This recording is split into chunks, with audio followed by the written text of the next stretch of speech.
things that happens when constitutional government and democracy break down is that powerful elements and actors within a society will move to privatize the public trust resource, to steal those things, that publicly owned wealth from the public, liquidated for cash.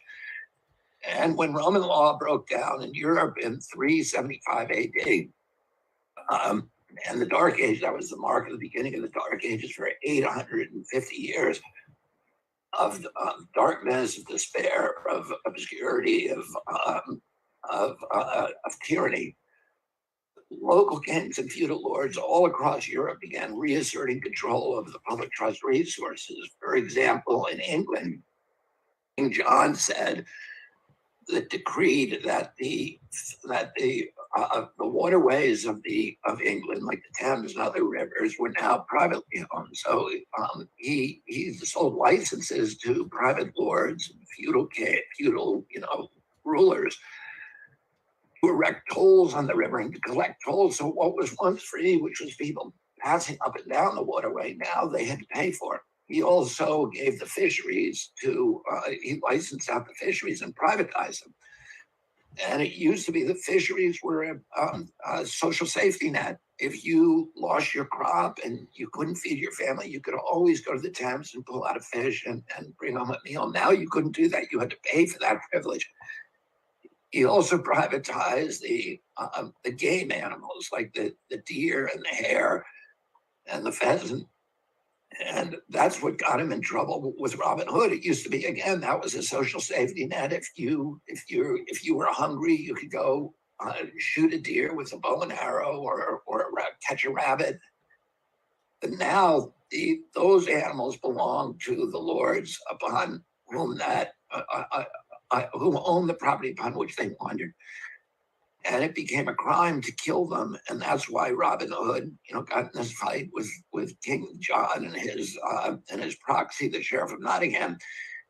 But all of England was upset about that. And the barons rose up and they confronted King John at the Battle of Runnymede, and they forced him in 1215 to sign the Magna Carta, which was the beginning, which was the birthplace of our Bill of Rights, including ones that we've seen diminished over recent years.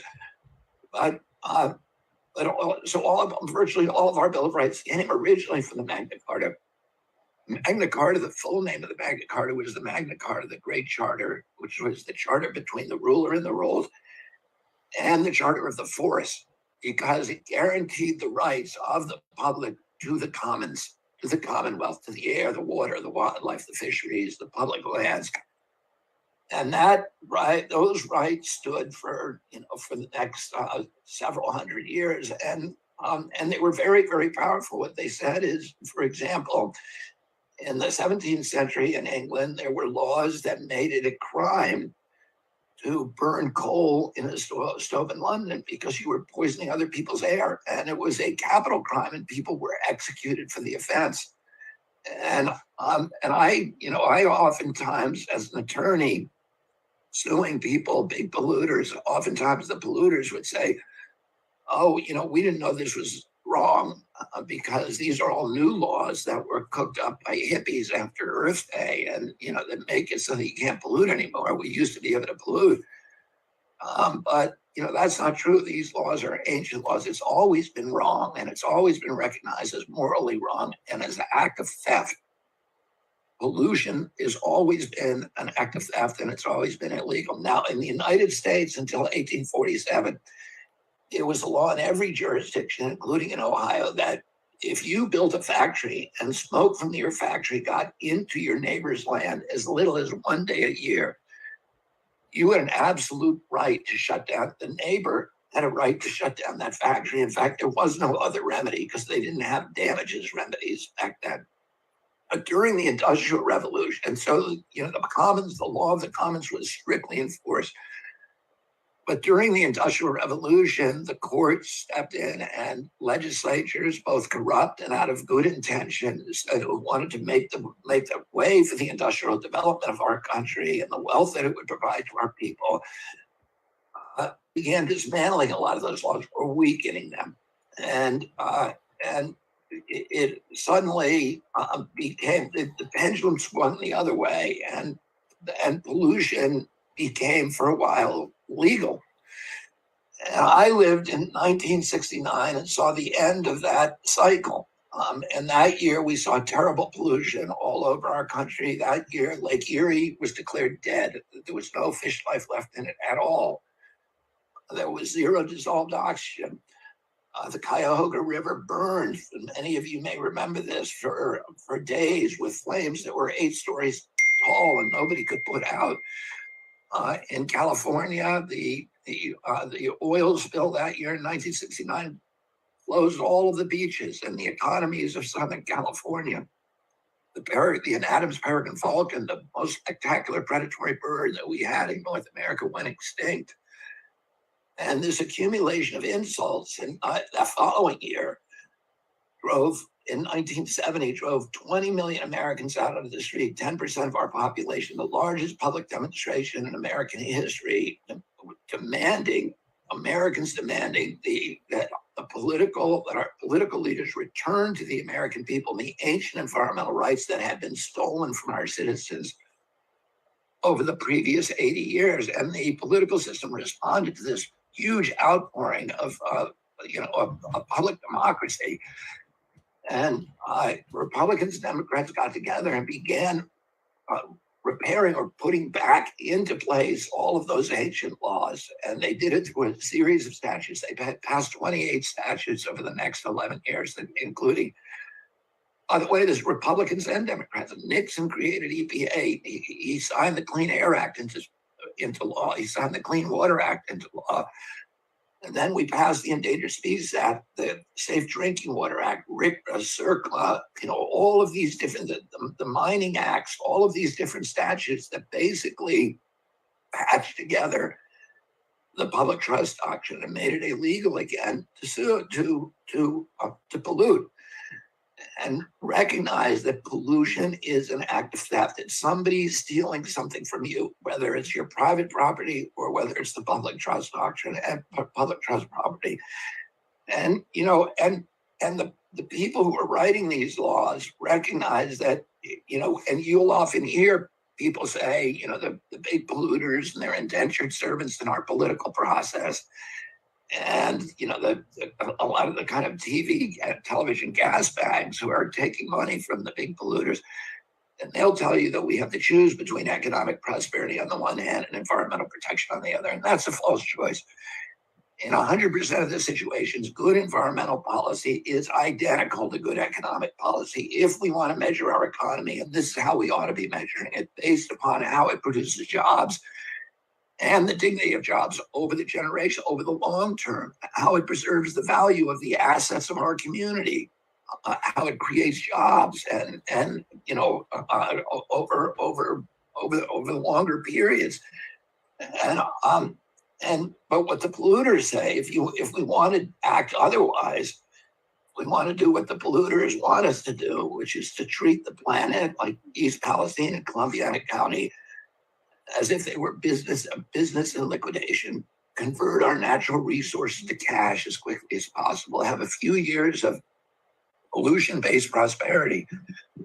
We can generate an instantaneous cash flow for certain actors in society and the illusion of a prosperous economy. And we can make a few people, rich, filthy rich in some cases, by making the rest of us poor. But our children are going to pay for our joyride. And they're going to pay for it with denuded landscapes, poor health, huge cleanup costs that are going to amplify over time and that they'll never be able to pay. Environmental injury is deficit spending. It's a way of loading the cost of our generation's prosperity onto the backs of our children. And one of the things that I've done over the past 40 years as an environmental advocate is to constantly go around and confront this argument that an investment in our environment is a diminishment of our nation's wealth. It doesn't diminish our wealth. It's an investment in infrastructure, just as investing in telecommunications and road construction or railroads. When Norfolk Southern destroyed, put dioxin, laid a carpet of dioxin across eastern Ohio and western Pennsylvania, it was destroying part of the infrastructure upon which the rest of us upon which the rest of us survive and flourish, and upon which we build communities that provide our children the same opportunities for dignity and enrichment and prosperity and good health as the communities that our parents gave us. And we're protecting nature because we recognize it's our infrastructure. It's the infrastructure that upon which our economies rely, and that enriches our culture and our palate and our history, and provides context to our communities, and is the source ultimately of our values, our virtues, our character as a people. And it's also, one of the vectors through which God talks to human beings. God talks to all of us through creation. God talks to us through many vectors, through each other, through organized religions, through the great books of those religions, through wise people, and through art and literature and music and poetry, but nowhere with such texture and grace and detail and joy as through creation. And when we destroy the soils, when we destroy the microbiomes of those soils, when we poison the air, we're stealing from people, and we're diminishing their capacity not only to live healthy lives, but also ultimately to sense the divine, understand who God is and what our own role is as human beings. And it destroys our communities. And we need to talk. The people who are doing this are thieves. They're stealing something from us. When Norfolk Southern made a decision to cut costs and reduce the amount of manpower, women power on those trains, at the same time it was making the trains longer and heavier. When they decided to cut corners and not put in the newer, to use a brake system that was over 100 years old rather than the newer brake systems, the hydraulic brake systems that have worked much better. When it cut costs on the heat box detectors, this was a train that the undercarriage of that train was on fire for 20 miles. You can see it on the doorbell ringers. That's how we know. And the heat box detector knew it, but it wasn't communicating with the cabin, with the engineer. And that's because Norfolk Southern cut costs. And the fact that they didn't have the DOT 117 cars on that train carrying the vinyl chloride, which would have protected it after the crash. And that fire was allowed to burn 20 miles across the country until it hit that bend in East Palestine, and it derailed predictably. And if Norfolk Southern cared about protecting the commons, if it cared about our communities, if it cared about our country, it wouldn't be doing that. But we have this is a company that's owned by another company that's owned by BlackRock, and BlackRock owns the news organizations and media organizations, and they all ultimately work in cahoots to allow these kind of thefts to be acceptable to the American public. And we need to stand up right now and say, we're not going to take it anymore. We're fed up. We know what you're doing. We see it. You're doing it right in front of us. You're stealing our property. You're killing our pets. You're poisoning our children. You are strip mining our wealth and our livelihoods, and we're not going to take it anymore. So I'm very, very happy that this group of people has come together, and I hope that that ultimately is the statement that we produce out of this summit, one that says we are going to hold these corporations responsible now. We're not going to let them steal from us. Thank you all very much for your activism, and I'm very, very happy to be on the front lines with all of you, standing shoulder to shoulder, and I will continue to be here for you. Good luck, and God bless you all. Okay.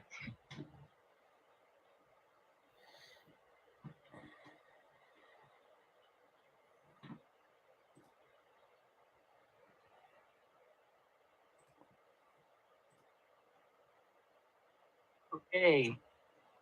Thank you. Am I on the no?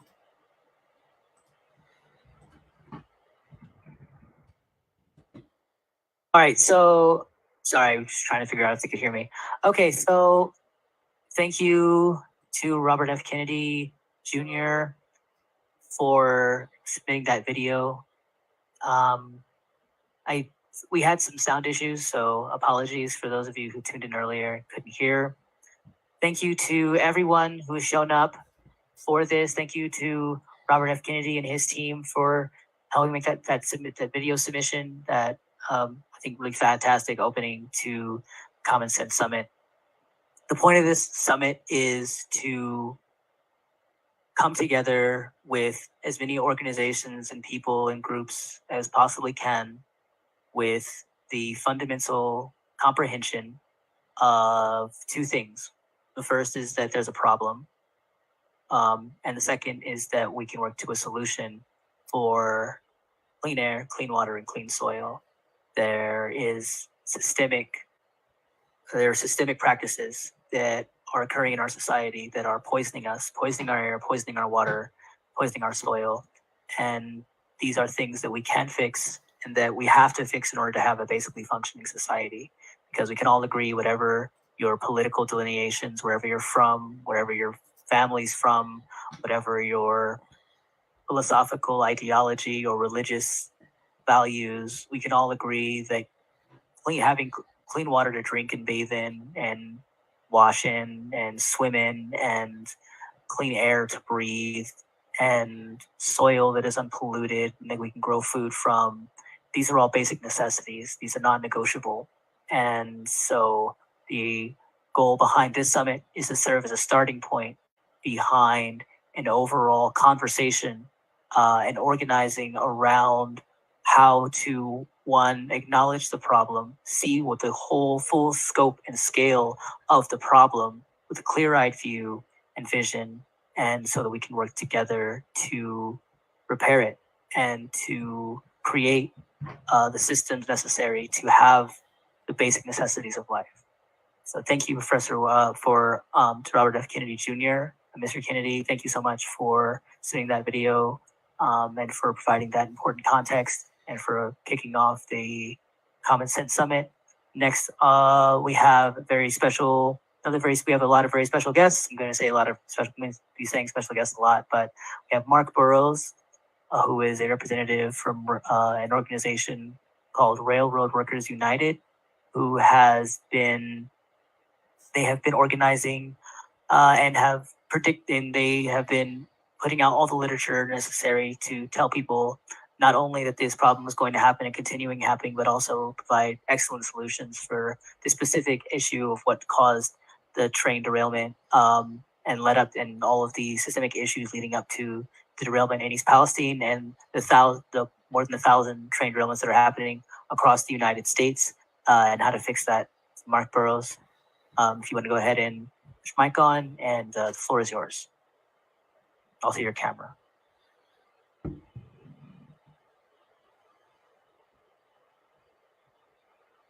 Okay, all right. I'll give a brief intro. Railroad Workers United, we're a cross-craft inter-union caucus of rail labor activists trying to fight within our respective unions, 12 unions, so the carriers are able to play divide and conquer. And so we fight for solidarity, unity, and democracy within our unions, amongst ourselves, as well as with the rest of the labor movement, solidarity, and collaborate to fight within our respective unions to more effectively fight for safe working conditions, dignity on and off the job, and obviously with East Palestine, the tragedy being the poster child for how the public has a vested interest in our fight for safe working conditions. So the way I see it, there's two components to the issue of how railroads factor into the environmental issues that Alex touched upon. One is when you have a tragic derailment such as East Palestine and just the instant pollution of the air, land, water, soil, and by extension the people. And then two, just the day-to-day operations on a good day without that kind of derailment, it's still very toxic. So those are the two. I want to cover those one at a time. So the East Palestine tragedy has become the latest poster child for what can happen when a perfect storm of negative factors come together. We saw that with the tragic Lac Magentic derailment, which the 10th anniversary is of that incident is coming up July 6th, where a runaway oil train derailed in the town of Lac Magentic, exploding, leveling the downtown area, killing 47 people. And so again, a perfect storm of several factors came together in East Palestine. And most, if not all, of these factors flow from the relentless profit drive of the railroads. A few of the most obvious that come to mind: the speed up on the for everybody subject to speed up, faster, more with less people. Most likely on the freight car inspectors. Most likely that contributed to missing the defective bearing that ended up causing the derailment.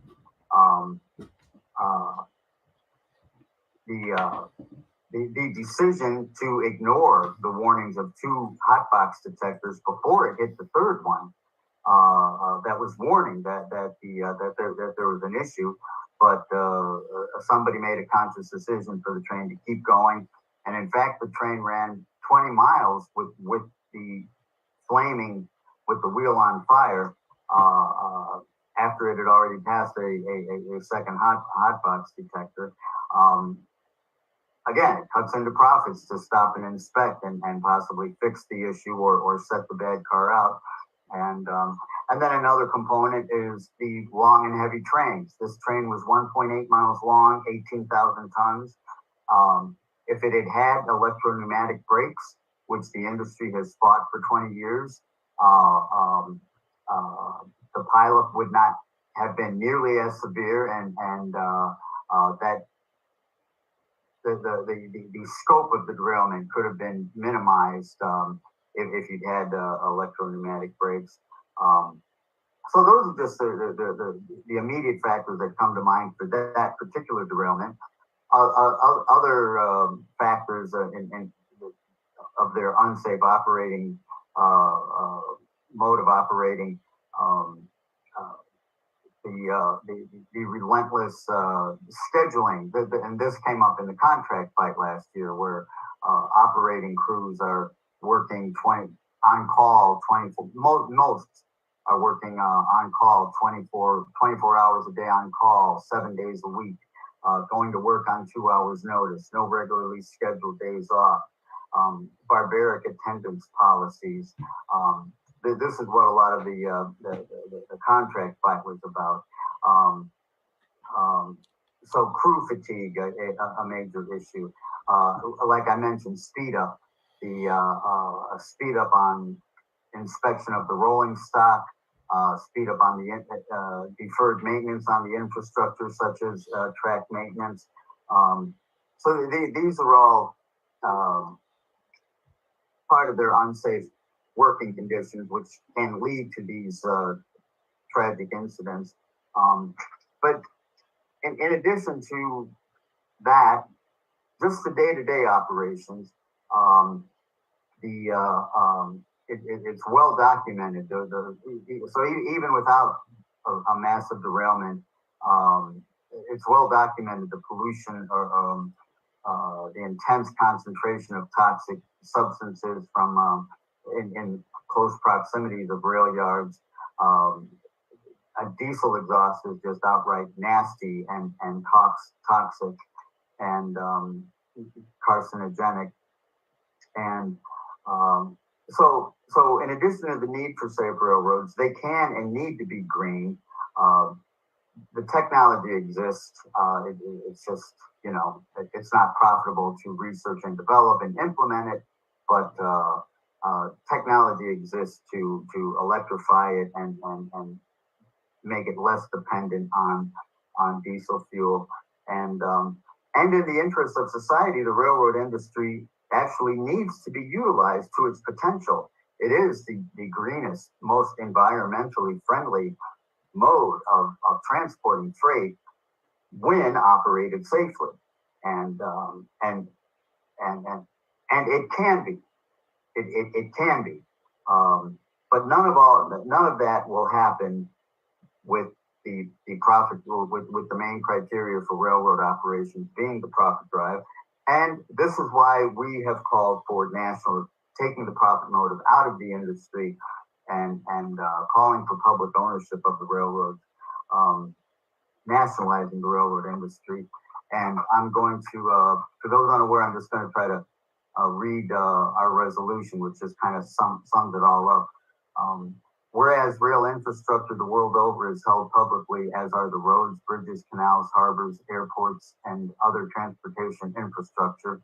And whereas numerous examples of rail infrastructure held publicly have operated successfully across North America for decades, usually in the form of local, regional, commuter operations and state-owned freight trackage.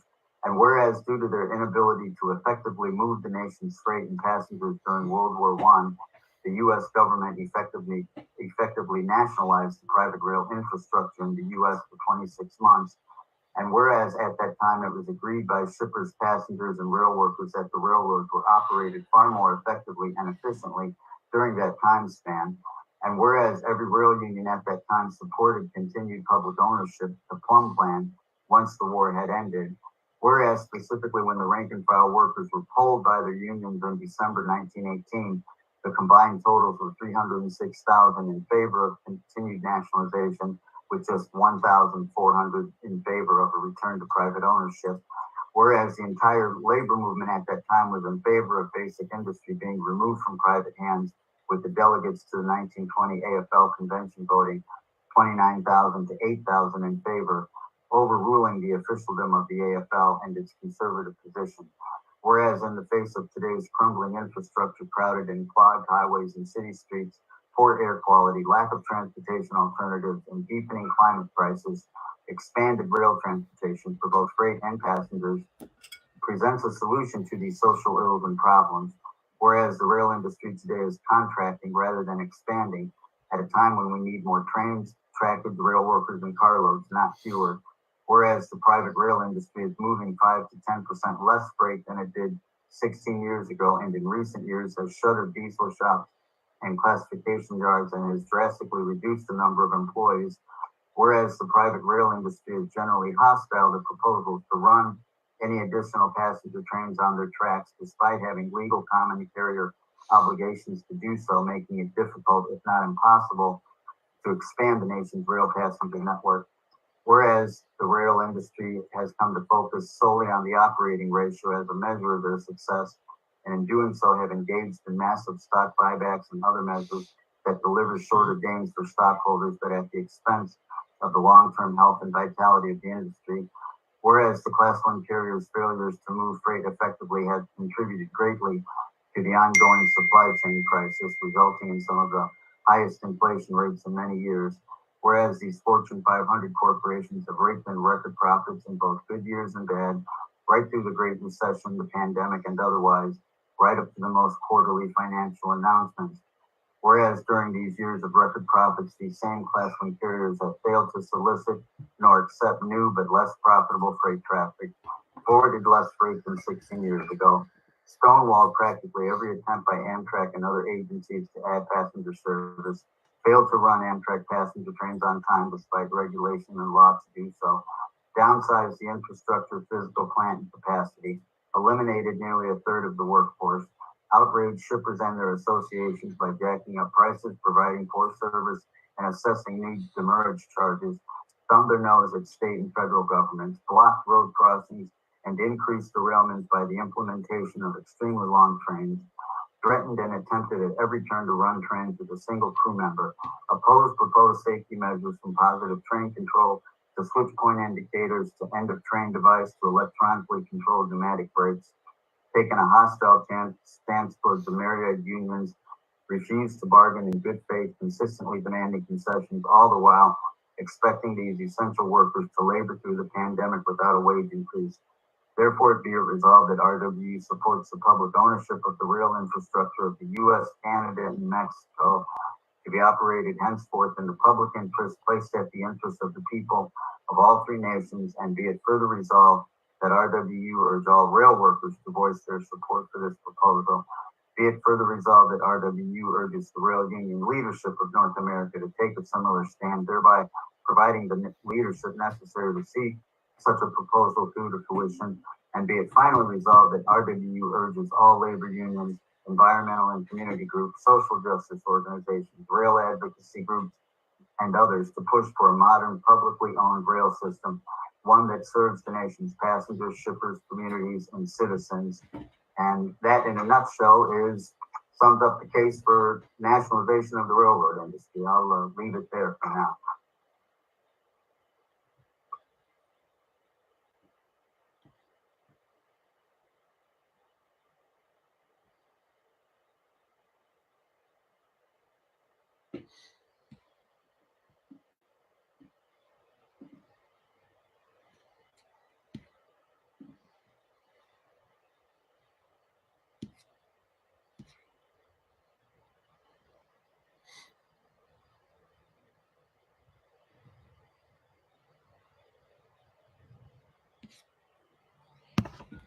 Hey, Mark Burrows, are you finished?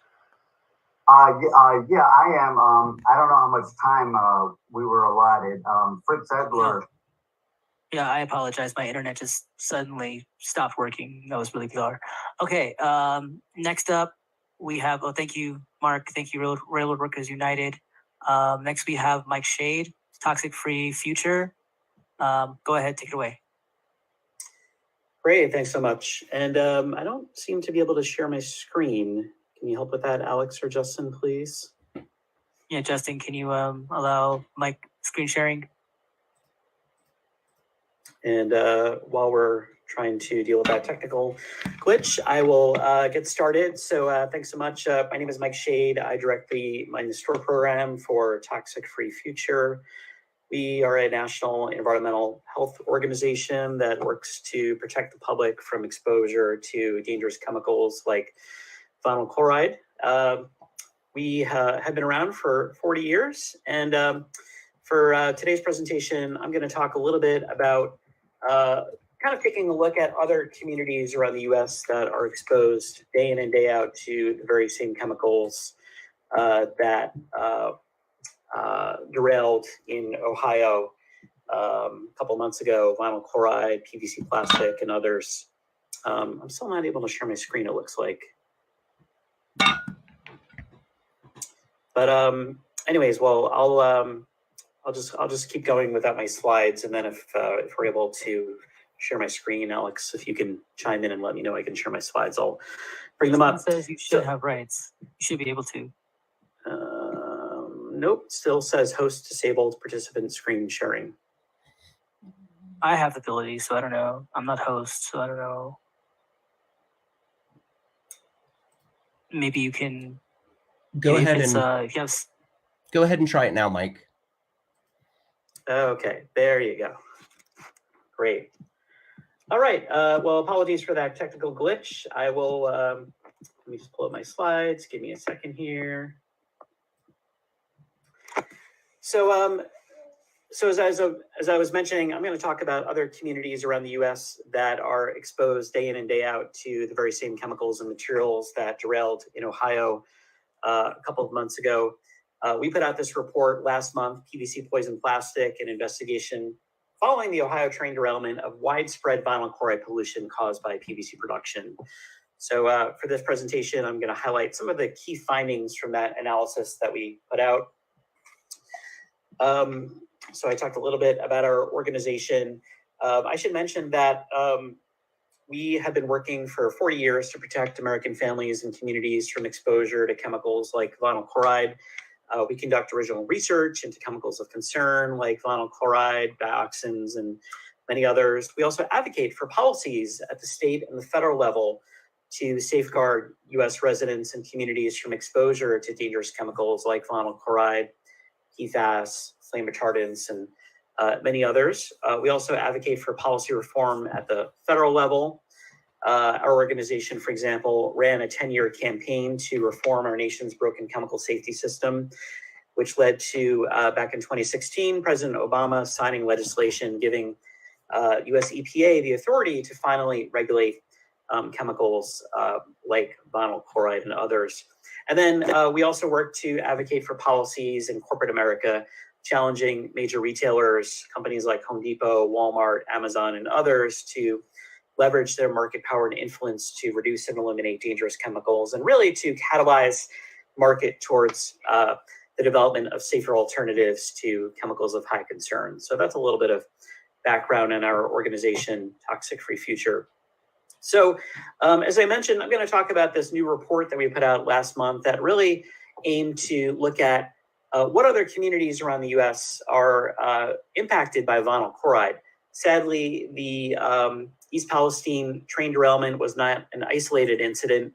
In fact, the plastics industry has a long history of pollution impacting frontline communities, especially environmental justice communities around the US for decades. The production of vinyl chloride is predominantly used to make PVC plastic. In fact, according to ATSDR, over 99% of vinyl chloride is used to make PVC vinyl plastic. I'm sure some of you are familiar with vinyl siding, that's PVC, PVC piping that you may have in your home, vinyl flooring. It's a very common plastic, but unfortunately from production to use to disposal, PVC is an environmental nightmare. It impacts communities and workers where the chemicals are made. It can expose consumers to dangerous additives like phthalates. And finally, there's no safe disposal. When vinyl chloride and PVC plastic is landfilled, incinerated, it can release dangerous chemicals like dioxins, as we saw in the train derailment in Ohio a couple of months ago. So I'm going to talk a little bit about some of the interesting findings from this investigation. So one of the first things we looked at in this report that we put out is, where else do the two of the companies involved in the derailment, where do they produce, where do they release vinyl chloride? So Occidental Chemical was one of the primary companies involved in the derailment in terms of they had 3 train cars containing vinyl chloride that derailed and burned, that were intentionally burned, I should say. And this company has a long history of decades of pollution impacting frontline communities and workers. Interestingly, the chemicals that they were sending through Ohio were actually coming from one of their chemical plants in Texas, in a low-income community of color, and it was heading to one of their chemical plants in New Jersey, which is a chemical plant where they manufacture PVC plastic building materials, such as vinyl flooring. One of the things that was really interesting that we found in our investigation, and it was also reported in the New York Times, was that this was not the first time that a train heading to this plant in New Jersey derailed. About 10 years ago, there was another derailment involving the very same company, Occidental Chemical, when their train cars derailed in Paulsboro, New Jersey, which actually impacted dozens of residents and first responders. Many people, like in East Palestine, went to the hospital. Many people suffered from really serious health problems. In fact, one woman died, which was believed to be attributable to exposure to the chemicals in that derailment. So this is not the first time that train cars involving Occidental Chemical have derailed and had major impacts on local communities. Again, same thing happened about 10 years ago in a massive accident in Paulsboro, New Jersey. Air monitoring conducted by the EPA at the time found pretty high levels of vinyl chloride in the community following that accident. And if we take a look at other Occidental plants around the US, Occidental Chemical, again, whose 3 train cars derailed, they're one of the biggest polluters of vinyl chloride in the United States. They reported releasing more than 59,000 pounds of vinyl chloride into the air in 2021. And that's based on their own self-reported data that they report to the US EPA. One of the other companies involved in the derailment is Shintech. They're also a major producer of vinyl chloride and PVC plastic. 3 of their train cars containing PVC plastic pellets derailed and were burned in the accident. And one of the things that was interesting was that those train cars were heading to a PVC pipes plant in Pennsylvania, operated by a company by the name of J&E Eagle, which is interesting in part because the number one use of PVC is in building materials like PVC pipe. So the Shintech train cars that derailed in East Palestine were heading to this PVC plastic pipe manufacturer, who is one of the biggest producers of PVC pipe in the US and around the world. And like like Occidental, Shintech is also a major polluter of vinyl chloride. They reported releasing more than 45,000 pounds of vinyl chloride into the air in 2021. And Shintech is actually recently submitted a proposal to expand their manufacturing of vinyl chloride in the US at a time when we've seen the massive impacts of vinyl chloride in East Palestine. Shintech is proposing to expand their production of vinyl chloride in Plaquemine, Louisiana. One of the key findings from our investigation is that the pollution from the Ohio train derailment involving these companies is really not an isolated incident.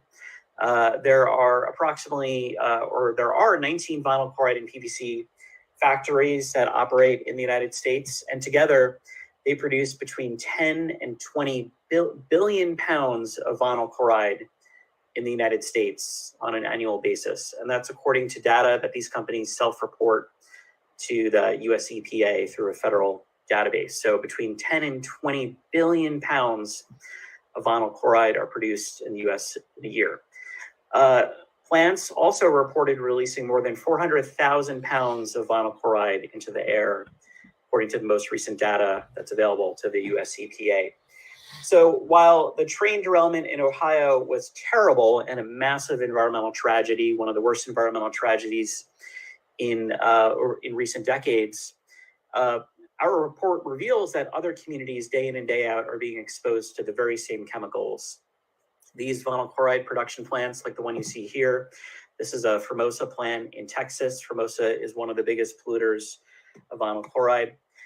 These companies belch out massive amounts of this known human carcinogen day in and day out. Here's a quick snapshot that summarizes the biggest polluters of vinyl chloride in the US. I've mentioned Formosa, Occidental, Shintech. One company that is the biggest is Westlake. Westlake is the biggest releaser of vinyl chloride in the United States. They reported releasing more than 185,000 pounds of vinyl chloride into the air in 2021.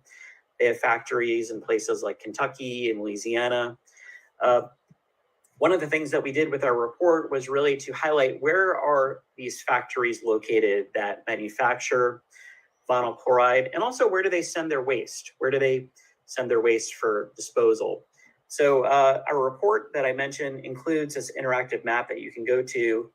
You can actually see the red dots are the vinyl chloride production sites. The purplish dots are the disposal sites.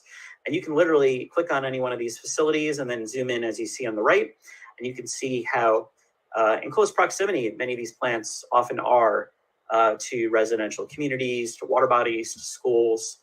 So here's a quick snapshot of a visual overlay of Westlake's plant in Lake Charles, Louisiana. Westlake actually operates 2 plants in this community. And this is really a quick, interesting case study to note because Lake Charles is home to some of the biggest polluters of vinyl chloride in the United States. And these plants are predominantly surrounding a African-American community, a little neighborhood or town called Mossville, Louisiana. Mossville was a community that was surrounded by descendants of slaves, predominantly African-American community. And, when the Mossville community was founded, it was really a beautiful place to live, clean air and clean water. But over the years, Mossville has become surrounded by some of the biggest polluters in the United States, including some of the biggest polluters of vinyl chloride, such as Westlake.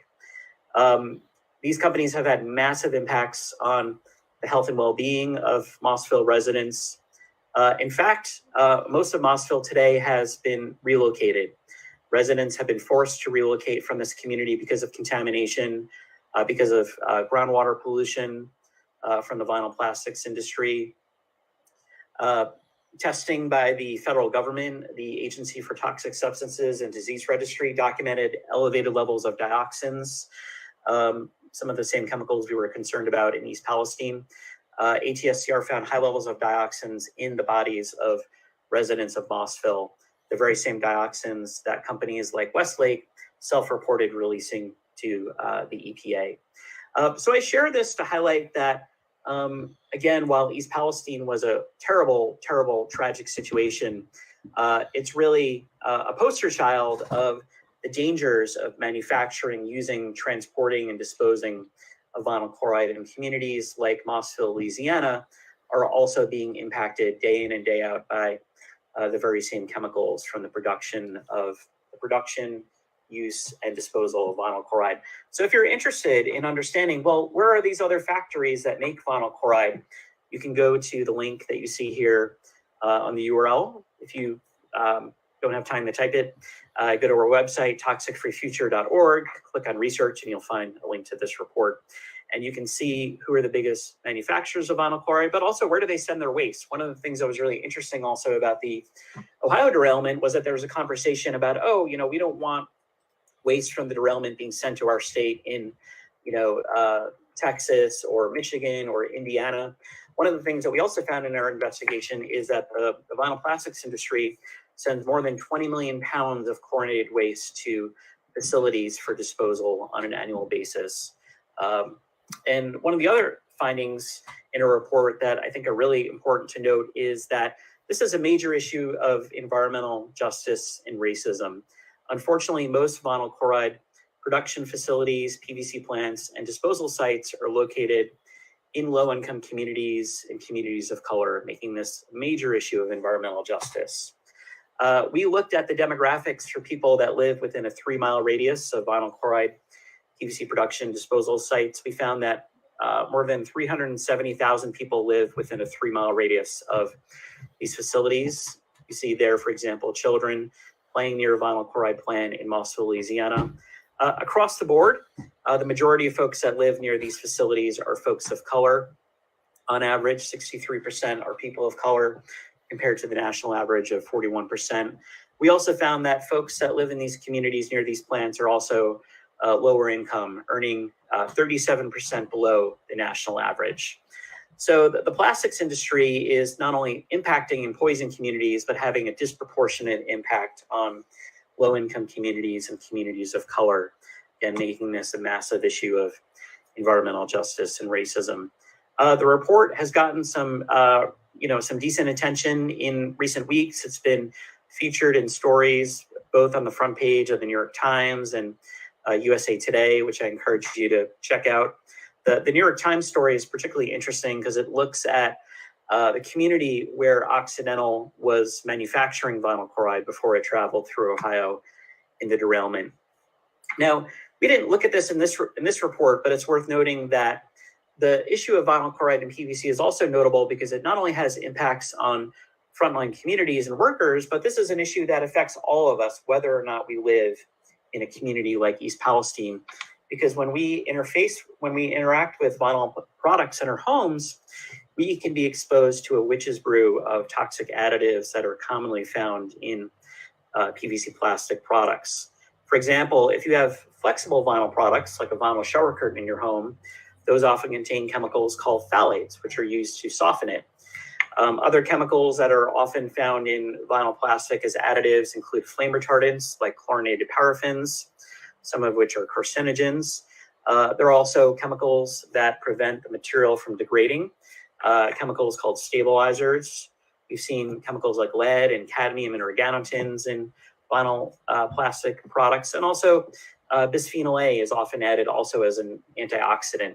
So this is notable because when we interact with PVC plastic products in our homes, we can be exposed to these toxic additives. Typically, they're not chemically bound to the material. They can migrate out. They can evaporate into the air. They can build up in household dust, and we as consumers can then be exposed. In fact, According to the federal government, more than 90% of US residents have measurable concentrations of phthalates in their bodies. And the use of PVC products like building materials is a notable source of our exposure to phthalates in our bodies. So whether or not you live in East Palestine, you are also being impacted, sadly, by this issue because these chemicals can migrate or leach out. In closing, I want to note that I think the tragedy of East Palestine really underscores the need for us to step up and enact both governmental and corporate policies to reduce and eliminate PVC plastic in consumer products, building materials, and packaging. The train derailment really highlighted the dangers of transporting vinyl chloride, and our report reveals the other life cycle impacts associated with its production, use, and disposal. So we urgently need policies enacted by local, state, and federal policymakers to restrict, phase out, and ban PVC in building materials and packaging. At the same time, we also need policy action by corporate America. We think that retailers, companies like the Home Depot, can also have an important role to play to restrict PVC in consumer products and building materials. There are safer alternatives to PVC out there. For example, if we look at flooring, many homes today have vinyl flooring. There are safer alternatives like linoleum flooring, which is made from a bio-based material. So there's no need to continue to be manufacturing, using, and disposing of this poison plastic. From production to use to disposal, it is the most toxic plastic from an environmental health perspective. And we think that the recent tragedy in East Palestine really underscores the need for policy action at all levels of government and in corporate America, so that no other community has to experience what East Palestine went through, or other communities that day in and day out are being exposed to vinyl chloride and other dangerous chemicals from the production, use, and disposal of PVC. So in closing, encourage folks to check out the report we put out. It's available on our website, toxicfreefuture.org. If you click on the research button, you'll find it. And if you're interested in getting in touch with me, here's my email address. And again, there's our website. And looking forward to the rest of the presentations. And thank you, Alex, and United for East Palestine, and RVO, and all the other organizations that came together for today's summit. Really excited to be here. Thank you.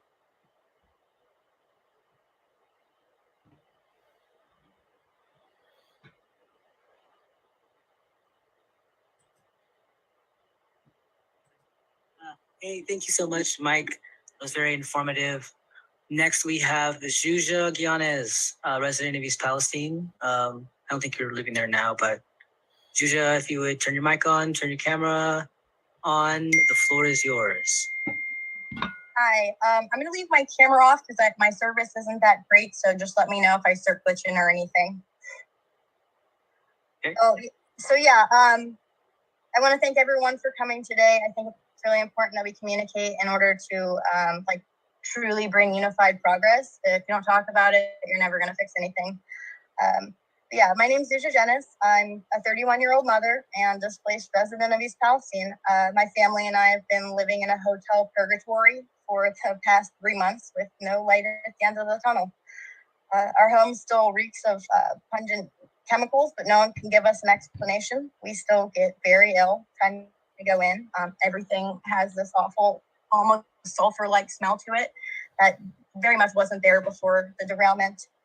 We've had little to no communication from basically every level of government and Norfolk Southern. My concern for the future basically keeps me up every night. My son and I are both immune compromised, so we're more severely affected than most of the population. Norfolk and government agencies ignore us and gaslight our worries and sicknesses. It's truly dehumanizing. The CDC has known for years how dangerous the synergistic effects are, but no one seems to care. I feel like we're screaming into the void. Genetics determine the severity of immediate symptoms, much like COVID. Long-term effects are terrifying on either end of the spectrum. I truly feel abandoned. These chemicals are forever. They build up in our bodies and they wreak havoc on our health, even for generations. I don't know if my son's even going to be able to have children one day. And I mean, he's 9 years old. I don't know if I'll be around long enough to meet them. Our governor, Mike DeWine, needs to declare an emergency immediately in order to set a precedence. The lack of, the degree of symptoms and railroad hush money has divided our town. They're calling us liars, and we just want to know if it's safe for our babies. It's absolute ludicrousy. Norfolk and government agencies downplay the situation. They consider our lives the cost of doing business. We just want straight answers. We just want testing. We want out. We don't know where to go. They still haven't released the flu map officially. 3 months later, we're still waiting. So, we don't know where to go that's not affected without truly uprooting our lives. We want politicians who won't sell out American lives. We want negligent corporations to be held accountable. We want to know if our life, liberty, and pursuit of happiness can be preserved. So a group of similarly concerned residents and I have come together to form a community oversight committee called Unity Council. We created this not only to protect our own families, but to ensure the people's right to clean air, water, and soil. I don't believe that we're asking for the golden egg. Profit over people needs to be no more than a failure of the past. If we want the legacy of humanity to continue, I truly believe our species needs an immediate paradigm shift. So that's kind of my summary there.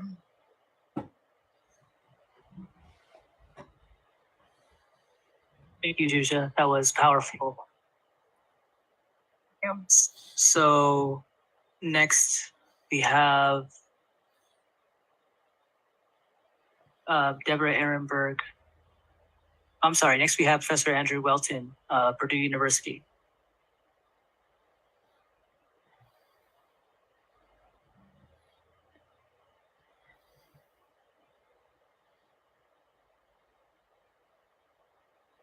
Can you hear me? We can hear you. Great, great. Well, thank you very much for the opportunity to be here with you today and to share with you some observations and thoughts about water, air, soil, and safety. I appreciate everybody listening in and the invitation to be here. And I today represent 20 years worth of experience going to help communities try to understand what's going on after disasters and how to find their way back to some sense of normalcy. And I think the big picture here is, I think the world is a better place when people help one another. And that's really the refrain of this presentation. So really this comes back to resilience, and what we keep seeing in communities after communities, including places like East Palestine and others I'm going to mention here, are the ability of communities to bounce back from misfortune or change. And the way that communities do that is generally by coming together, sharing common goals and objectives, and then moving forward with agencies and other organizations that come in to help them answer very specific questions to get some understanding about what happened to them and how do they get back where they can be safe again. And so what we do typically with my teams is we go in and we help people. We go in and we help communities that are asked about water, soil, and air safety, whether they be households calling us for advice, or whether they be government agencies, and even governors have called and said, look, we need to find our way back here and we can't figure it out. Please come in here and help us out. And so really what are these issues that we drill down to are basic understandings. And it doesn't take a scientist or engineer or a medical doctor or a degree to really understand when something happens. You want to know, okay, what can hurt me still? Where is that stuff? And then how do I get it out and bring it back to a safe environment? And then also, what are the long-term implications of what just happened to me and my family?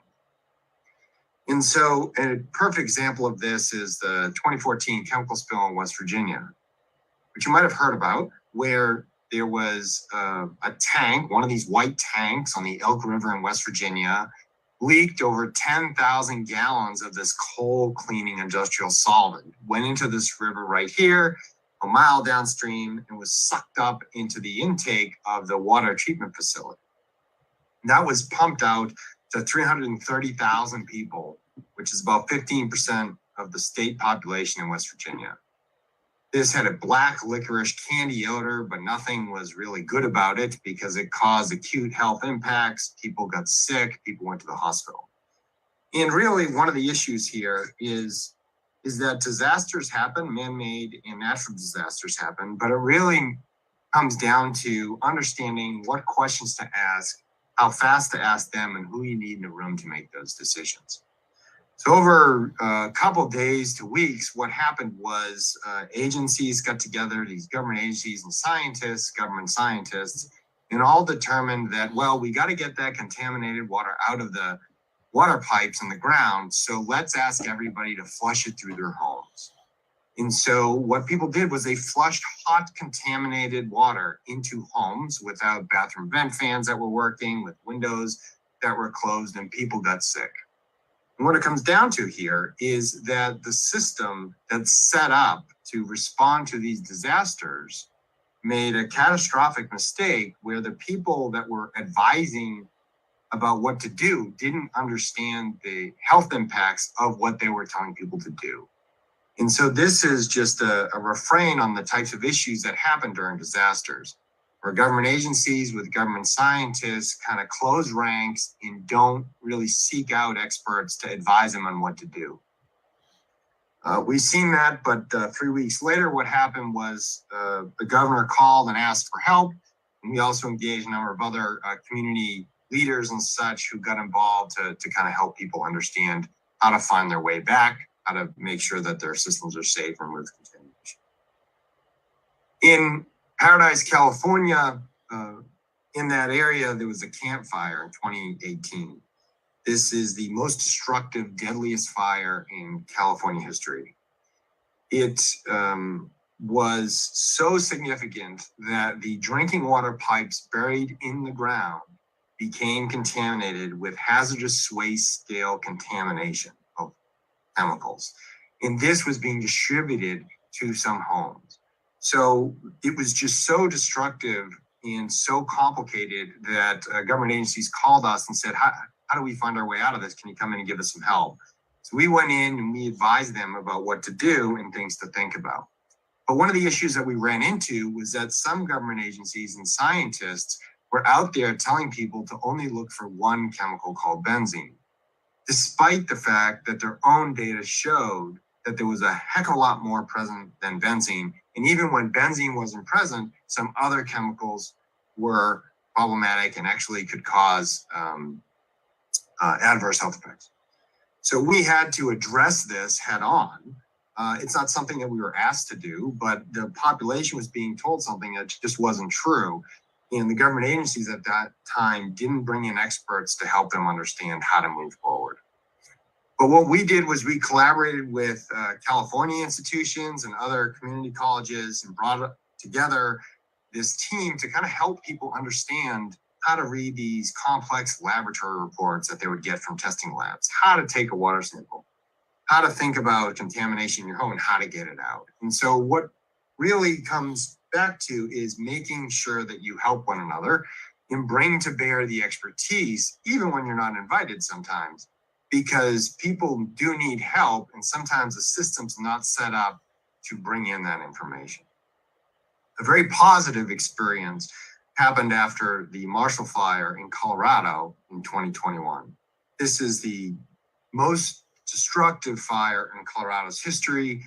It caused more than $1 billion worth of damage. This fire damaged and destroyed about 1,000 homes and businesses in Boulder County, Colorado. But what really happened here was 5 days after the fire, the government agencies and officials said, you know what, we don't really know how to find our way out of this in a way that we feel comfortable with. So let's go find the people that have done this before, that know what questions to ask, and bring them. And so local leaders and state leaders all supported finding people to bring them in. We were one of the people that came in, and they said to us, tell us what questions that we need to think about, that the population is going to be thinking about, and then we'll kind of move forward and make decisions. And in this situation in Colorado, what happened was it was really a tremendous experience because the community was engaged with their elected leaders and they were funneling them questions, and those elected leaders were then turning around to the scientists and engineers that were doing the testing locally, answering those questions. So that's really a remarkable recovery.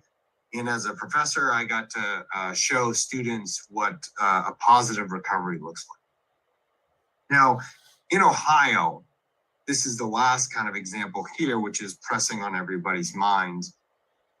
There was a decision to ignite hazardous materials, monochloride and all sorts of other chemicals, into the air and burn them so that the monochloride itself wouldn't move at very, very high concentrations through the community.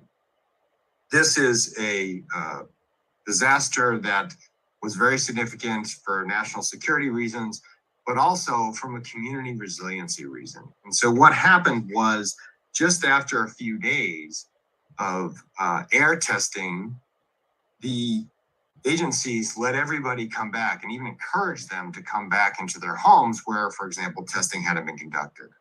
And it turns out that a lot of that testing was incapable of finding VOCs indoors based at levels that could cause harm. And when we got involved 3 weeks after, agencies were telling people that the water is safe, the air is safe, there's nothing to see here, basically. And the fact of the matter is, when we showed up 3 weeks later, there was gross contamination of chemicals still in their creeks and streams. And so because of this, we started taking samples. We started talking to people, trying to document the information and then funnel it to people that could do something about it. Because generally what happens after disasters is that when people go through it, they're overwhelmed by just the enormity of the issue, and they have to deal with housing, families, insurance, and some agencies and organizations need to be there to support them. And so what we did was we went in and we collected water samples at homes and businesses. We looked at water contamination of wells. And we also started communicating with different agencies, telling OSHA to get in there and do something about workers being exposed. It turns out later on, we find out that the CDC had 7 employees that got sick just by being in the area. So even government agency workers were getting sick just being there. And the issue is that the system is not set up to facilitate change. So really what needs to happen is, I think, people that know science, engineering, medicine need to step up when these types of disasters happen. So maybe you're not directly involved, but you're helping out friends and family. You're helping out, you're listening to the issues. You're trying to make sense of the data that's being presented to the community.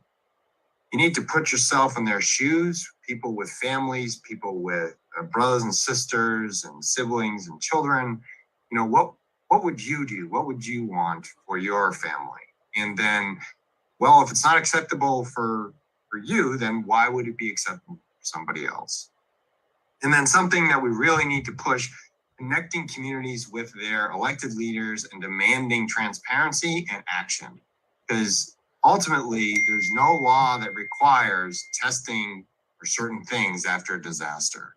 There are laws that require the formation of different organizations, government agencies, but ultimately it's the decision of each agency about what to test for and what not to test for, where to test and what not to test.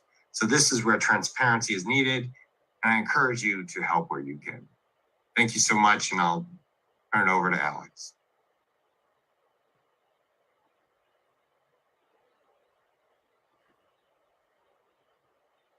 Thank you, Professor Welton. There's not a lot more needs to be said about Professor Welton. You're a hero. You showing up and doing the work you've done has been fantastic, and the tireless amount of work you've been doing is just incredible. Thank you for showing up once again. Okay, next we have Deborah Ehrenberg, Cancer Free Economy. Take it away. Thanks, Alex. And I apologize. My neighbor apparently decided this is the perfect time to mow the lawn. So hopefully you all won't get too much background noise here. My name is Deborah Ehrenberg. I'm the Strategic Director for the Cancer Free Economy Network. And I want to thank United for East Palestine and River Valley Organizing for inviting me to be part of this important conversation and for everything you're doing to continue to call attention to the ongoing chemical situation that's been unfolding in and around East Palestine. The Cancer Free Economy is a collaborative network of more than 70 members and member organizations and individuals working together towards a society where nobody gets sick because of toxic chemicals in the places where we live, learn, work, or play. And our multi-sector approach bridges grassroots community needs with national and regional experts and stakeholders from the environmental, social justice, health, science, policy, and labor sectors, all working together to prevent cancer and accelerate progress towards a healthy, regenerative, and equitable economy for everyone. We're proud that River Valley Organizing has been a member of our network for several years now, and we're doing what we can to mobilize our network resources and members to help uplift community needs in the wake of this disaster. One thing that we heard from RVO was that community members really needed more information about the chemicals that were released in the follow-up to the derailment, the potential health impacts of exposures to those chemicals, and also ways to reduce the risk of further exposures moving forward. So we partnered with our member organization, Environmental Health Project, to put together a resource that addresses those needs. And I'm going to go ahead and share the link to that resource in the chat. You can also find other resources at our website, cancerfreeeconomy.org, on the resource page.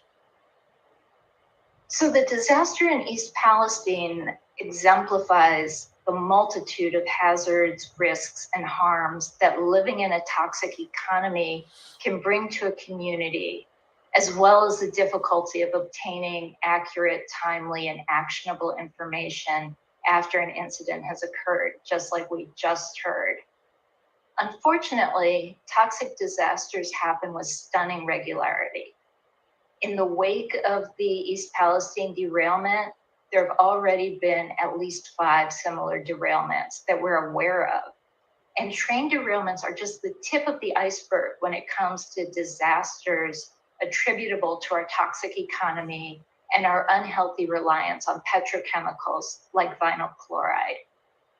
That's why it's critical to support national reforms that move us from the use and transportation of hazardous chemicals, that support communities' right to know, and advance health protective policies and procedures. The frequency with which our country experiences toxic catastrophes demonstrates that they're just a normal cost of doing business. They're an acceptable risk that we all have to live with. And if this is just business as usual, then the lack of reliable information and support coming in the wake of this derailment should really be considered inexcusable. We've been playing Russian roulette with dangerous chemicals, even though we truly don't know what to do when the worst case scenario predictably plays out again and again. In East Palestine and other places, we've heard about workers being told that they don't need protective gear to deal with toxic substances. We find out that toxic waste from the site is being transported all over the country, compounding the problems with increasing numbers of communities not knowing what risks they're being exposed to, or even being given the opportunity to offer or decline to offer their informed consent. We can and we must do better. We can do better than using toxic substances like forever chemicals called PFAS to put out a fire used to burn other toxic substances. There's no long-term safe way to dispose of these forever chemicals. There may be legal ways to store them or dispose of them, but they all place nearby communities at risk, whether it's by polluting the air, the groundwater, or the soil. And we don't need PFAS to have an effective firefighting foam. So the routine use of this toxic chemical, even in the face of its known health risks is absolutely inexcusable. Our response to the East Palestine train derailment and to similar events happening across the country must prioritize people's health and a healthy environment over profits. Companies must be held accountable for the harm that they cause to communities and to workers. We call on the EPA to use their power under the Toxic Substances Control Act to its fullest extent and to require Norfolk Southern to pay for long-term medical monitoring and testing and coverage of associated healthcare expenses. Recognizing that our legal and regulatory systems are not set up to deal with the cumulative impacts that may come from exposures to multiple toxic substances, we call for the passage of the Environmental Justice for All Act, which will give communities new and better tools to fight back against polluters. We call on the National Institutes of Health and associated agencies to provide funding and leadership to monitor the long-term health of East Palestine community members and workers, as well as those from every other community that has been exposed to potentially dangerous levels of hazardous substances. To adequately prepare for chemical spills and protect first responders, the federal government must pass and enforce stronger right-to-know laws and educate community leaders on potential risks. In the wake of chemical disasters, government officials must be transparent and accountable to community members seeking information about potential exposures and risks, not to the companies that cause those exposures and risks. That information must be provided in language that community members and workers can understand in a timely and easily accessible manner. All costs, present and future, must be borne by the responsible parties, not by taxpayers or individuals. As a society, we need to move towards a more sustainable and healthy economy. We have it within our grasp to create safer, non-toxic products that allow us to avoid these catastrophes altogether. The Cancer-Free Economy Network stands in solidarity with East Palestine and other impacted communities. We know that justice requires not only a complete and verifiable cleanup for the site, but also ongoing monitoring of the environment, the animals, and the people who are potentially exposed to toxic chemicals. Justice requires that Norfolk Southern provides restitution for short and long-term economic losses and ensures that all of those that it placed in harm's way have access to quality medical care now and in the future. As we continue to advocate for justice for East Palestine, we will also work to uplift the voices of residents and workers to drive long-term systemic changes, because none of us is safe until we join together to fix our toxic economy. Thank you.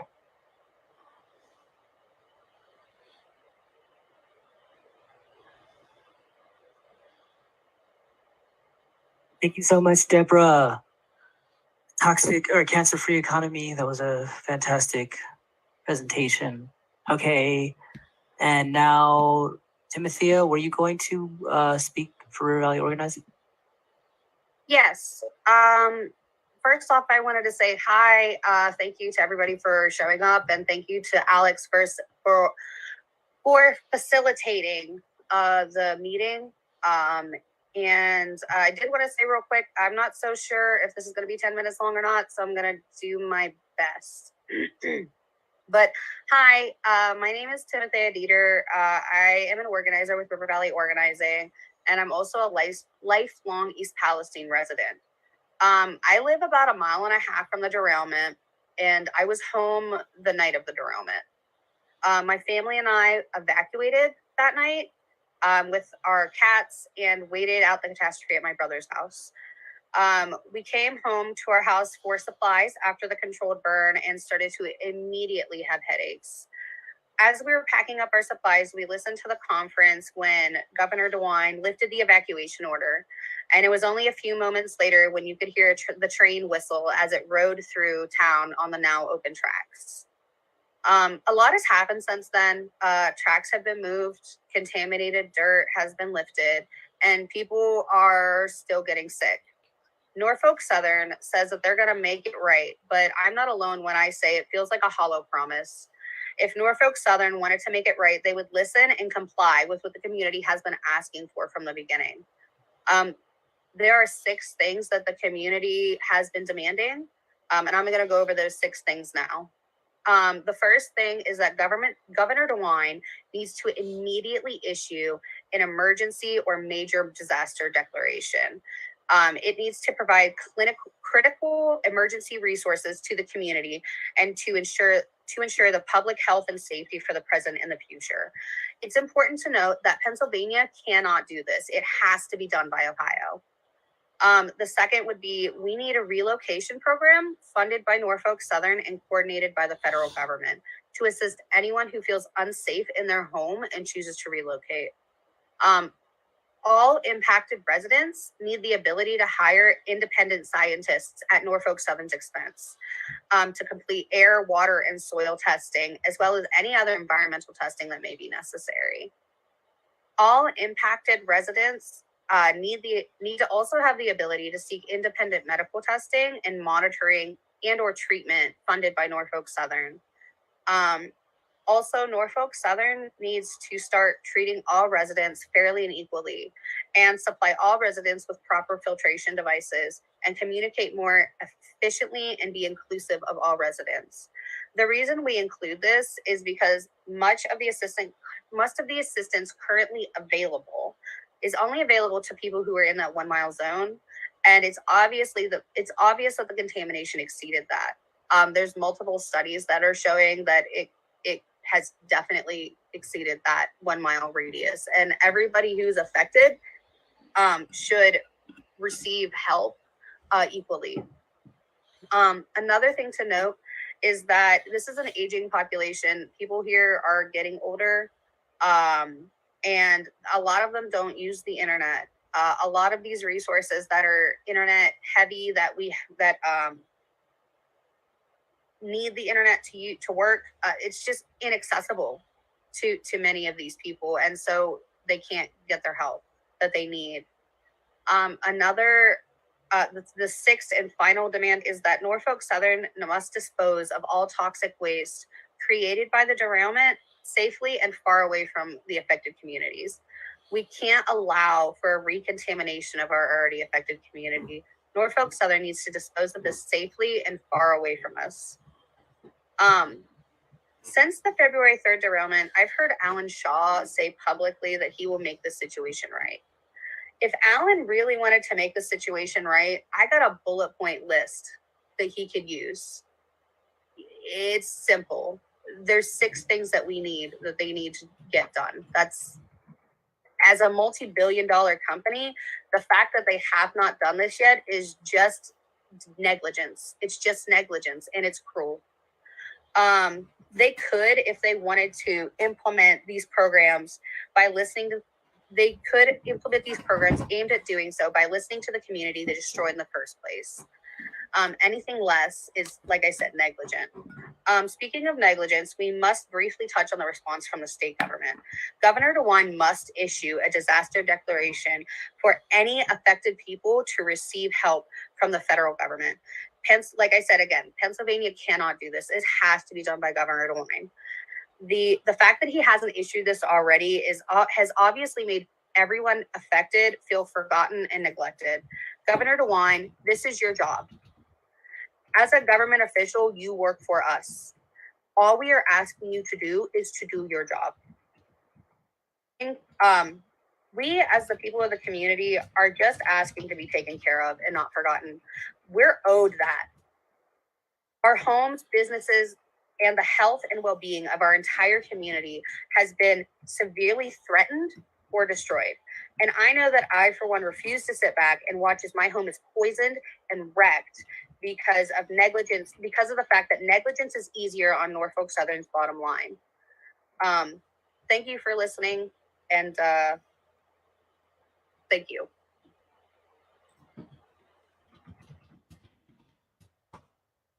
Isaiah. Thank you, everyone, for your wonderful presentations. Thank you for everyone tuning in live. We're going to have all of these presentations clipped in shorter videos and hopefully posted to the RVO website, YouTube page. I'm gonna close this out. I don't feel that I have anything more of substance to add to this personally. We've had amazing professionals. We've had Jujigins, who was on, who has been an active member of her community ever since this happened. I wanted to close this out with a speech from the movie The Dictator, made by Charlie Chaplin, that I think sums up the problem, and it also, I think, makes it really see how long we've been working with this. We all want to help one another. Human beings are like that. We want to live by each other's happiness, not by each other's misery. We don't want to hate and despise one another. And this world has room for everyone, and the good earth is rich and can provide for everyone. The way of life can be free and beautiful, but we've lost the way. Greed has poisoned men's souls, has barricaded the world with hate, has goose-stepped us into misery and bloodshed. We've developed speed, but we've shut ourselves in. Machinery that gives us abundance has left us in want. Our knowledge has made us cynical, our cleverness hard and unkind. We think too much and feel too little.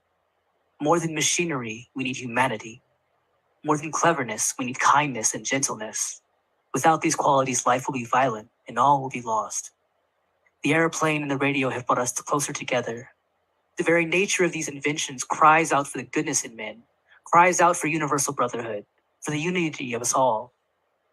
Even now, my voice is reaching millions throughout the world, millions of despairing men, women, and little children, victims of a system that makes us men torture and imprison innocent people.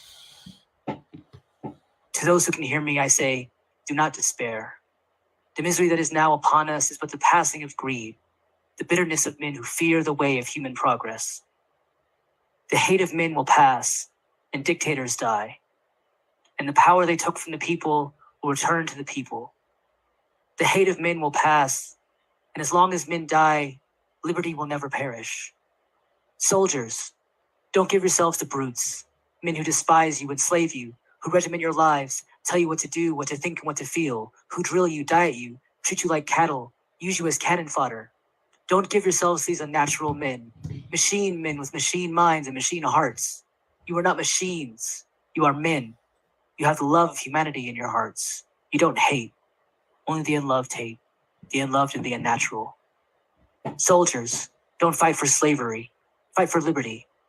In the 17th chapter of St. Luke, it is written, the kingdom of God is within man, not within one man or a group of men, but in you, in all men. You, the people, have the power to create machines, the power to create happiness. You, the people, have the power to make this life free and beautiful, to make this life a wonderful adventure. Then, in the name of democracy, let us use that power. Let us all unite. Let us fight for a new world, a decent world, that will give men a chance to work, that will give youth a future and old age a security. By the promise of these things, brutes have risen to power. But they lie. They do not fulfill that promise. They never will.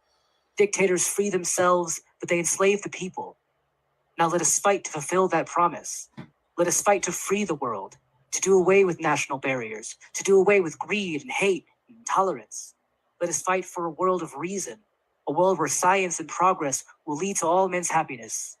Soldiers, in the name of democracy, let us all unite. thank you. And I think we can go ahead and end the broadcast here. Thank you.